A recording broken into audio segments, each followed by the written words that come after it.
Alright, so here's another tutorial on how to create a seamless pattern using the diamond method. So first, my canvas is set to 12 inch by 12 inch.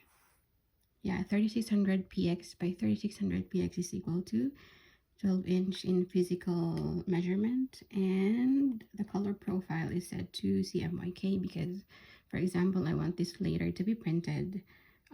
It will look better with the CMYK color profile. So yeah, so what I'm gonna do first is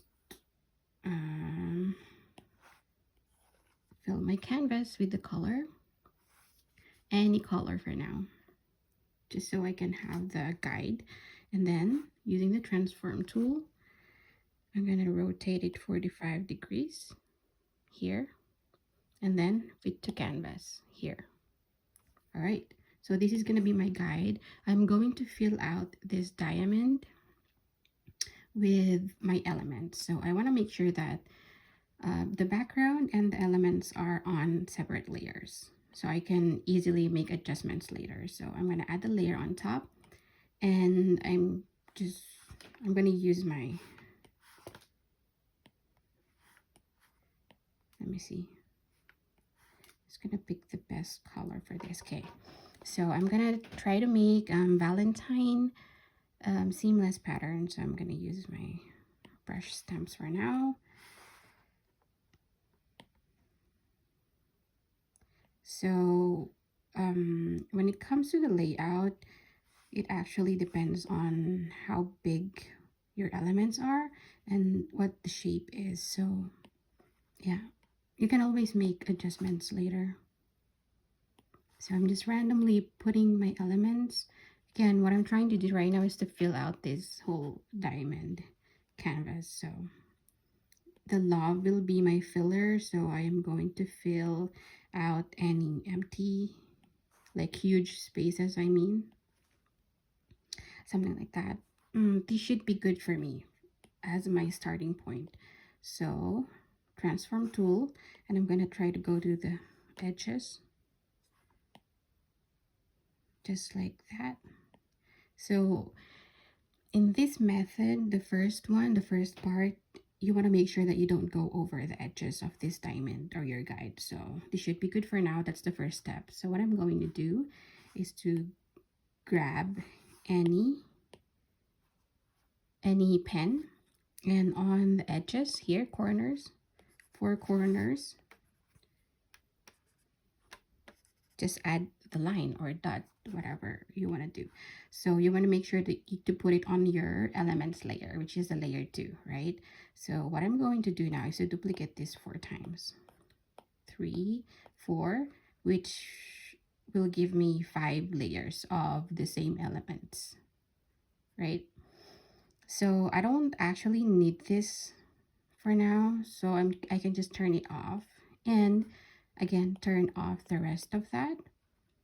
And on my layer 2, which is my first layer, I'm going to delete the corners because I won't be needing that for my layer 2. Okay, so that leaves me with the 4 layers only having those lines. Okay, that's going to be my guide when I try to move things around. So I'm going to the second layer. It's confusing, right? But I'm going to this layer now. So I'm going to be working on 1, 2, 3, 4 layers, okay? So I just turn it on, turn 1 layer on at a time. All right, so snapping, magnetics, snapping, distance and velocity, max. All right, so what we are going to do is we're going to start dragging one at a time, dragging them to the corners, right? Until you see the orange line here. I don't know if you can see that, but you should be able to see orange on 4 sides. Okay, the orange line. Now turn that off and turn on the other layer. Snapping. And the reason why I am turning on and off the other layers because it makes it easier for me to move to get that orange layer with the other layers turned off. I mean orange line. Okay, that's the last one. And now I'm going to turn back on the other layers. And as you can see, you have the corners, the line on the corners that we put here. So we're going to merge these 4 layers. Do not merge the first layer, okay? So now grab the eraser tool and delete this because I won't be needing this anymore. Now I'm going to turn back on the first layer. And this is where I'm going to make some adjustments because as you can see, we have a huge line. We have a huge gap here, right? So it's either I can fill it out with another one like this, or I can move this back. I can move this up a little bit. It's totally up to you, but for now I'm just gonna use my stamp again to fill out the huge gap. For this one, I can just, whoops, I can just move the lip to the side.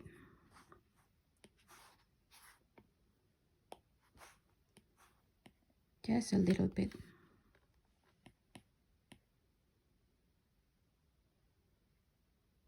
Or make it bigger. It's totally up to you. You need to be playful when trying to fill out those empty spaces.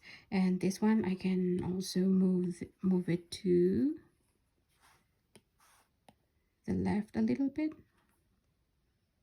There you go. I think that's perfect. And with these two, the gap is kind of huge, right?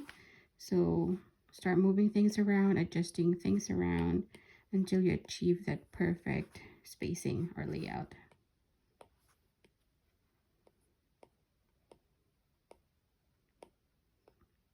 I think that should be good for me. Or this one, I can make this bigger.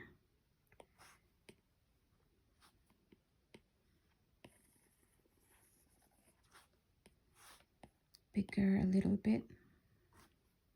There you go. That should be good. So this is already the seamless file for me. It's seamless, but I want to test it out. So did you see what I did? I merged the 2 layers already, and I'm just gonna make a copy of it or a duplicate because this is my original tile. This is my original tile. So in case I want to sell this pattern later, I will give them the original tile, which is this one. And then I'm going to give them the tested seamless pattern. So let's test it if it's really seamless or not. So again, make a duplicate and turn off the first one for your copy. So to test if it's seamless, again, turn the snapping on.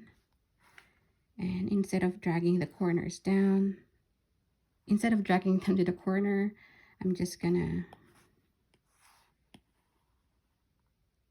there. And if you're having a hard time, you can merge this. If you're having a hard time, again, getting that orange line, see, I don't see the orange line here. So what I'm gonna do is to undo that and then turn this off. Just turn off the other layers if you can't find the orange line. There. Let's see if it's seamless. It is very much seamless. And now, so I can merge these two, right? And this is gonna be the tested seamless file. I will give this to the customer, and this is going to be the original tile because sometimes they do want the original tile too. And another thing is that I don't need this anymore. The reason why we separated the color because I can choose any background color that I want this time. I can test out a few colors. If you want white, it's totally fine. If you want kind of pinkish or cream, it's totally up to you. So there you go. We have our seamless pattern. And another way for you to check if it's seamless or not is you can go to seamless pattern checker, just like that, and just upload your image.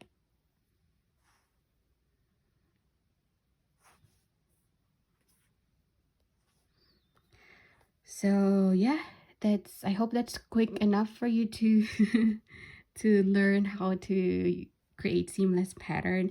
There are a lot of ways to create seamless pattern, not just the diamond method, but this is my favorite one. So yeah, I hope it helps.